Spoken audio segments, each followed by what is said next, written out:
Hey, what's up, everyone? Welcome back to Elite Physique University. I'm John Gorn, your host. We got Jason Theobald fresh off his show in the house. What's going on, man? How are you? Still pretty tired, but doing good. This will be a fun episode, man. I know we're going to talk about the ups and downs, and we'll get into how you feel, I guess, probably towards the end of the show. But before we kick that off, man, anything new with you, life, business, anything else?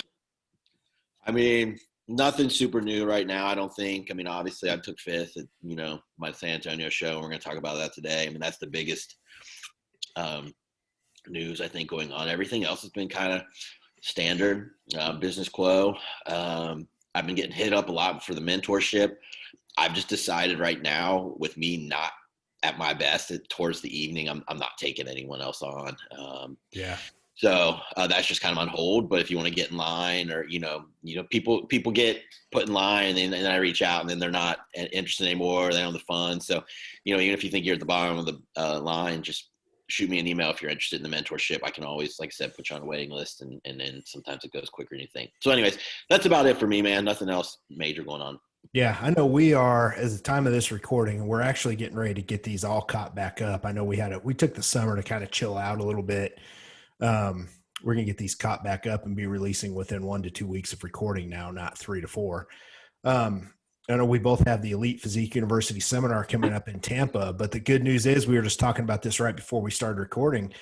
Guys, there's an online option. Like, the tickets are there. So when you go, you can go check our show notes now. It'll have a direct link to the EPU seminar, this podcast. It's a seminar if it's your first time listening. And you can just tune in live, and you'll have those. You'll be able to watch those again for life anytime you want. The place that I'm going to have it sitting, the page that you'll be on, it'll be on there for life. So you can always go in there and access it. It's a really good option. Really, man, it's a steal, Jason, for $349. I mean, you get you speaking, me, Dr. Campbell, and you get to keep all that. You get the PowerPoint. So if you can't make it in person, it's a Right. no-brainer. Yeah, I mean, I can't tell you how many times people say, "Well, if I didn't have to travel, I would love to hear the info." Well, here you are. Mm-hmm. First time that we've offered this under this brand, and not a lot of seminars are being offered this way. So here you go. You can start your education and get rolling without Yeah. having to get a hotel and travel and the whole 9 yards. Yeah, you can watch it at your leisure. I've got people that are coaches that have clients competing that day, and they've asked me, they said, "Hey, well, I missed the live stream on Saturday." I said, "No, just go back and watch it the next day, or watch it a week later, or watch it a year later. It doesn't matter. You're going to have it." But you'll only be able to get it. You'll have to purchase tickets before we start. So people, if you're sitting on it, now is the time to go ahead and get registered. And, Jason, I think a lot of our listeners here, they're interested in learning because they're listening to the show. They're listening to us, or listening to our guests and other people that we have on. Man, I know so many coaches out there that they just never change, and they always stay the same. And they're those people that just kind of get left by as time goes on. They're not learning the new things. So I think a lot of our listeners are up for something like that. I mean, how important was learning for you over the last 5 years, especially going to all the conferences you went to? I mean, you're a different freaking coach. Massive. You know, like I think I've told you before, I saw the writing on the wall with, all the coaches coming in, fighting for just bodybuilding clients. It just didn't seem a good business model for me. And at the end of the day, I was sick of maybe having about a 50-50 success rate with females, unless I had to just, clobber them into the ground. And then I knew I was ruining them. So I wanted to kind of fix that too about my coaching and fill holes. It never felt right with me. And so, I was able to pivot at a time when the industry was getting saturated, and that opened up a whole new coaching business for me. And it really, I believe, is why my coaching team is doing so well too. I was able to educate my coaches in the same, techniques and different things. So it's been huge, man. Continue to get educated is massive. It really is. Yeah, I have to credit a lot of the stuff that I've went to and learned from over the last 4 to 5 years. I'm nowhere near the same. So if you want to improve, this is the way to do it. All right, man, let's go ahead and jump into the show here. This is going to be fun. We're going to talk about, you just got back from San Antonio for your first pro show of the year. Let's walk backwards. Let's go. Let's see. You're 2 weeks out, right? Let's go back in time. Yeah, What's your game plan at 2 weeks out? Are you trying to get it tightened up just a little bit, or what do I you? am. I'm going to be honest with you. I look back at old pics today. I never had to worry about my lower back. And really, I mean, I never did. It wasn't even a part I even thought about. And I'm looking at pictures, and my legs and glutes and quads were so soft, and that lower back was tight.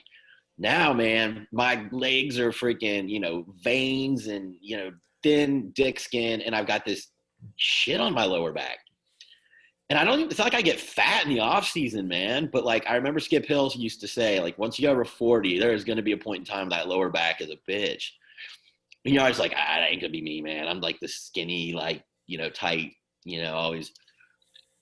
But man, it struggled this prep. But I did some things different too. I did more of a G flex principle, and I can tell you what that Yeah. didn't really work for me. We can go into that. Yeah. But Explain what yeah, that is. you want me to do that now? Yeah. Yeah. Okay. So G flex is basically I'm going to dumb it down. I mean, I'm sure the real hardcore G flexors would add more to this, but basically it's moving more and then being able to eat more. So like the thought process behind it is if you're in prep, usually what happens is, you pull calories, you'll lose a little bit, you stall, you pull calories, weight's coming down, your metabolism is slowing, right? Because now you weigh less. And so it's designed to kind of thwart that. Like you're put into a deficit, but you're eating almost 3,000 calories, but Right. you're moving a lot. So I was up to like 14,000 steps a day.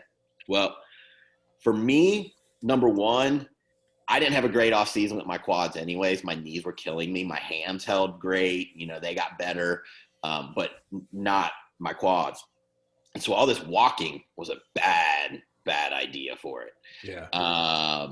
And I couldn't keep them full. And another problem is I was coming upon digestion issues. And I think I figured it out. It was a combination of all the stress buckets being full. I was still training like I always do, but doing all this walking. And for me, it was really creating stress on my body. I was felt like I was hit by a train, man, even though I was eating like 2,800 calories. Yeah. There was a certain PED that caused the indigestion. I've since removed it.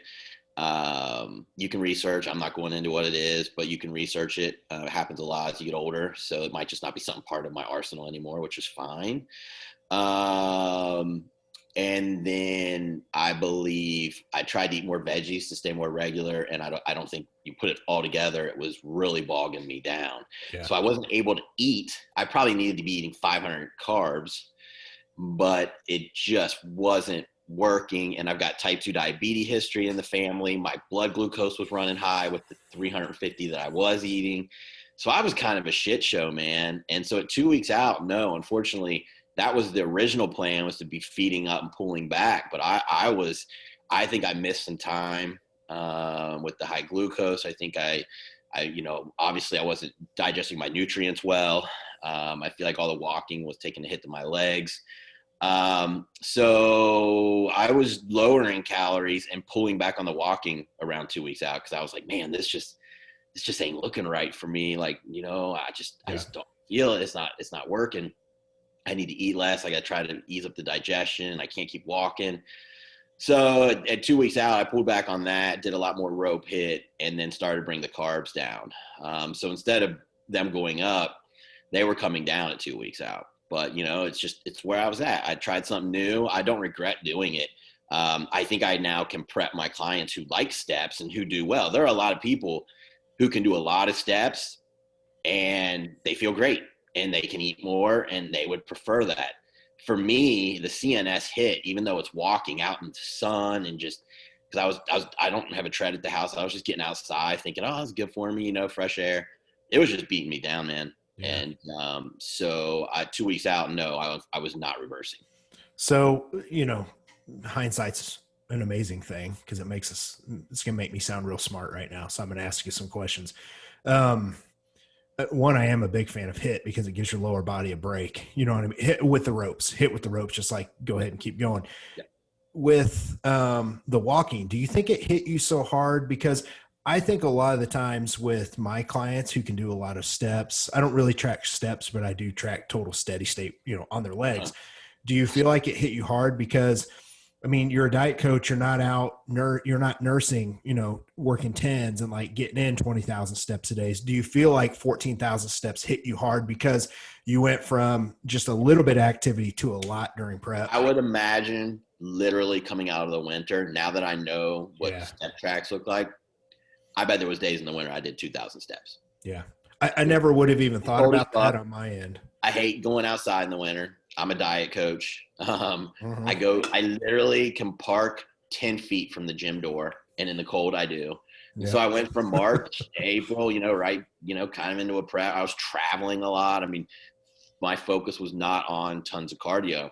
So yeah, it was a lot, dude. It was like 2.5 hours of like trying to step, Yeah. and move, because I still don't do a lot, like going to the mall and going to the grocery store and all these different things. Some people just run a shit ton of errands throughout their day, Right. but not, I don't. So like I was hitting the pavement for about 2.5 hours when I was up to 14,000 steps.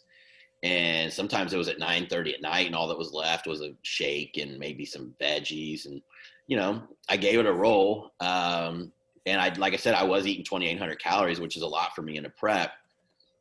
But yeah, it took its toll.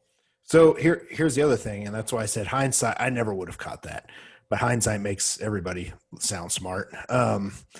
So on my end, another question for you: do you think now looking back, do you think the bike would have been another option? Yeah, you can't track steps on a bike, but do you think that would have been easier on your legs? Like if you could go back in time, would you change that out? Like the last No, if maybe? I could go back in time, I would just do what I'm doing right now. Okay. 1,800, 1,900 calories. I do 5 hit intervals a day, and I train hard as fuck. And No, then I mean instead of the steps, if no, you could do the bike I would go instead. back to what I'm doing right now. That's what I'm saying. Okay, gotcha. If I Yep. thought that was the best approach, then I'd be biking a lot now. And I'm not. I'm telling you, I'm literally laying around like a slug, eating way less calories and Yeah. doing hits after my workout. Yeah. Let your body chill. No, I mean, bike could have been better, but if I thought it was the way to go, I'd be doing that right now. Yeah. Yeah. I didn't know if if you had a history with the bike and just feeling good on your knees and all that. I'm a bike guy No, because my knees are trash. usually So all I do in a prep is 30 minutes fasted and then the hits. And that's all yep. I need. But I eat less. And I thought, well, um, I, this says these principles say you can recomp, gain good muscle doing it. And I do think my upper body grew doing it, but man, it took its toll on my legs. Yeah, no, I hear you. So let's start. When did you start looking at ways to peak? You're 2 weeks out. When did you start paying attention to where you were looking your best and carb ups? What'd that look like? I started doing some like higher carb days, like 700, 600, 500, played around with it. But because my digestion was so shitty, dude, I was a mess the next day, even eating good, clean food. Like I was just bloated. Yeah. So I finally was like, I can't do this amount of food like I usually do the day before the show. This is going to be a disaster. So I thought about doing Wednesday, and I was set to do it. And then I was like, you know what? My digestion is just not good. I'm just going to do a steady 300 and see how I'm doing each day. And it was fine, but in hindsight, again, my quads just didn't fill out. Yeah. I had a burger and fry after the show and just said, fuck it. And my digestion was off. But I did fill out my night show picks. My quads are a lot fuller. And in the NPC, in the IFBB NPC, it's a fine line where, they don't just go for the most shredded guy. I got to talk to the head judge. He's like, dude, your conditioning was sick. He's like, but your quads had just taken a beat. And he's like, they were just flat. And he's like, at night there, we had a lot more pop. And he said, had your quads matched your upper and came in full, he's like, you were probably a top 2 guy in that lineup. Mm. Yeah, that's what he wrote me.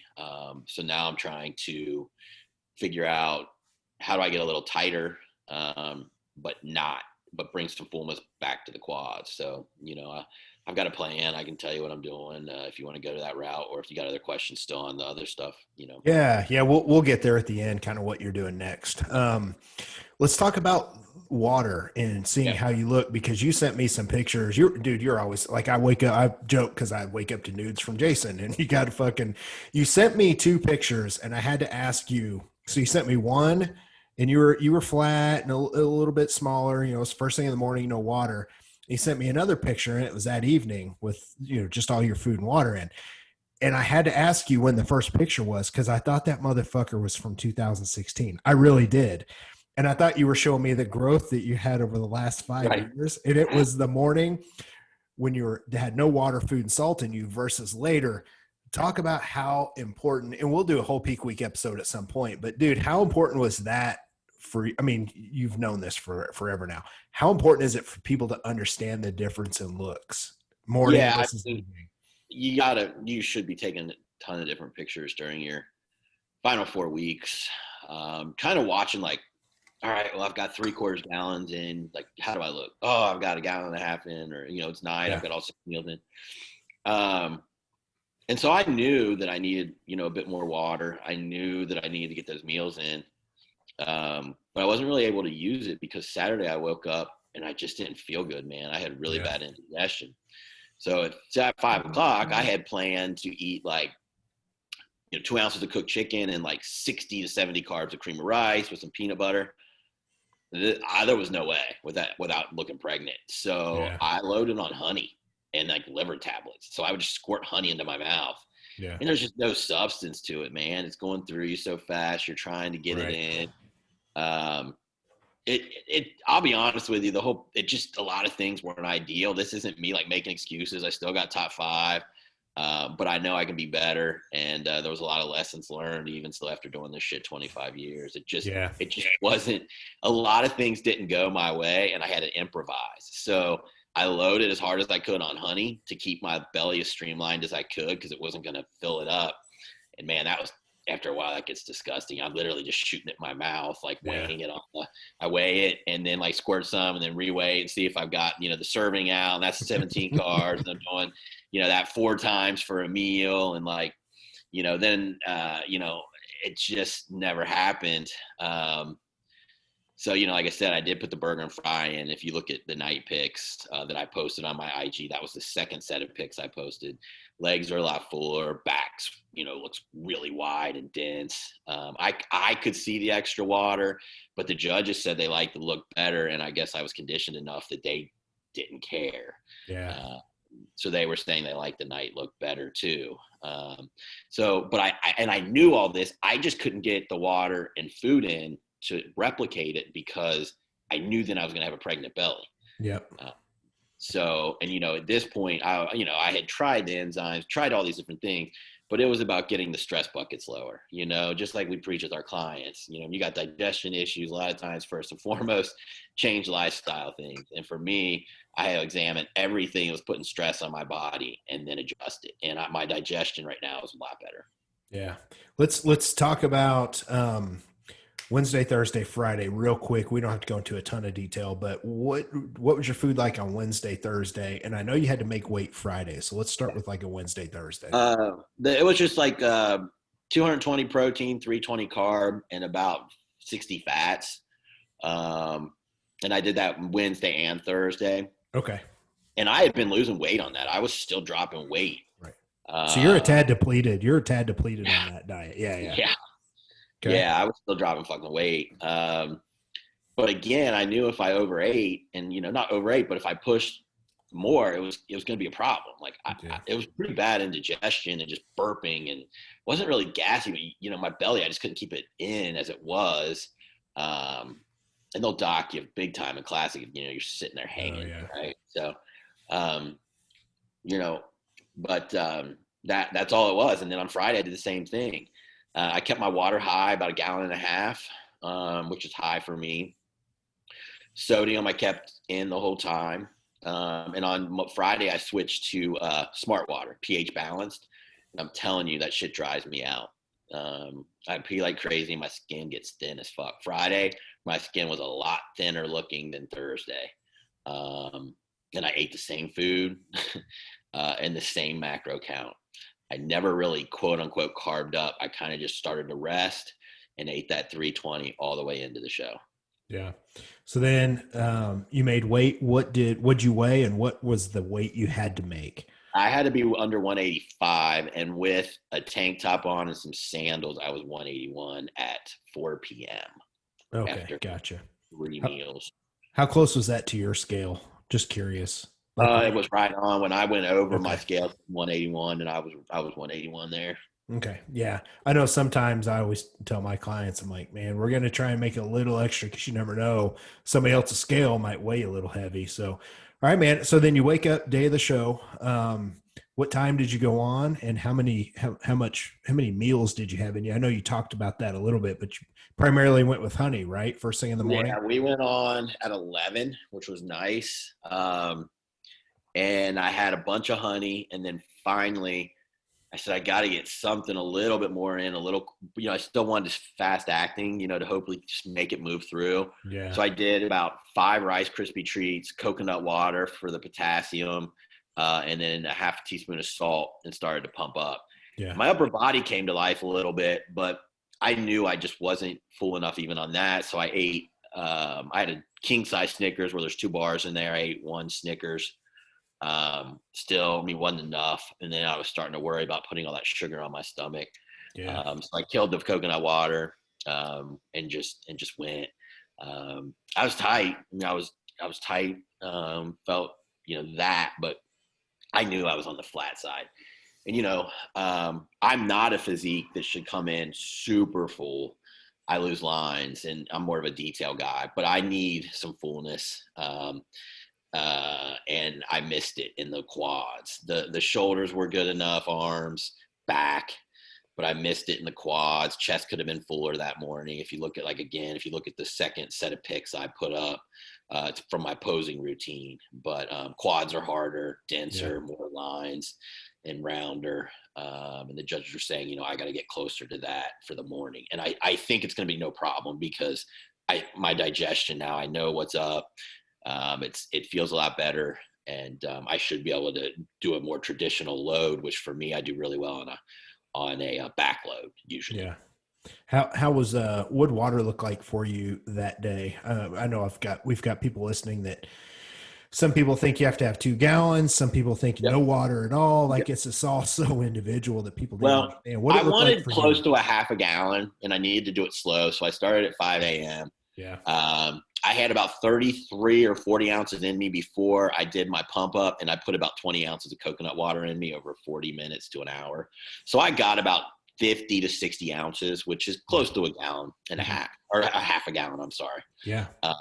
And honestly, I probably could have went 3/4 and then probably hit you know, um, looking back, probably maybe a cheeseburger around 8 a.m. with some fries, but my stomach was just too jacked up. Yeah. But I knew that I needed to be fuller, but I thought, well, lines win too.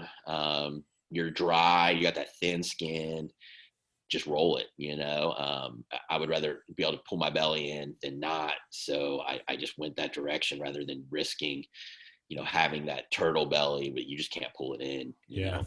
How long do they have you guys on stage? They just go through one set of For only having 11 guys, they worked us pretty hard. But again, I know that there's plenty of orgs that work. I've seen them work athletes almost to the point where it looks like they're just doing it on purpose. right. So I'm not saying we were worked like that. It was all fair. Yeah. But the second call out, I was dead middle because they took 4 up top, which is kind of sucks too. I never really got to pose next to the top 4, which, it is what it is. You didn't earn your spot. But I would have liked to have. But anyways, so the second call, they might have hit the rear by probably 5 times. Oh, wow. We were working around pretty good. Yeah. So they were definitely, that was a deciding factor then. If you're hitting the rear double by that many times, it was close. Aria said that they were looking at hamstrings a lot. She feels like the softer the hamstrings were, the further they kept getting out to the end, and the harder the hamstrings were, the more that, it was the middle 3. Yeah. Man, I've never been a fan of like them calling out the top four. I say call out the top five. And if there's somebody that's in fifth, leave them there and then pull Leave them out the there. next Yes, four. correct. If you're then not sure, correct. I would have had no problem being worked twice, um, because I know at the Kentucky they pulled 5 or 6 of us out, and I started on the end and worked myself all the way into the middle of that show. I usually get harder and better as I pose, and I'm trying to avoid that by doing it more backstage. But it's hard to replicate Right. the energy and the hard squeeze, and you don't want to burn yourself out either. But anyways, yeah, I got moved 3 or 4 times that show.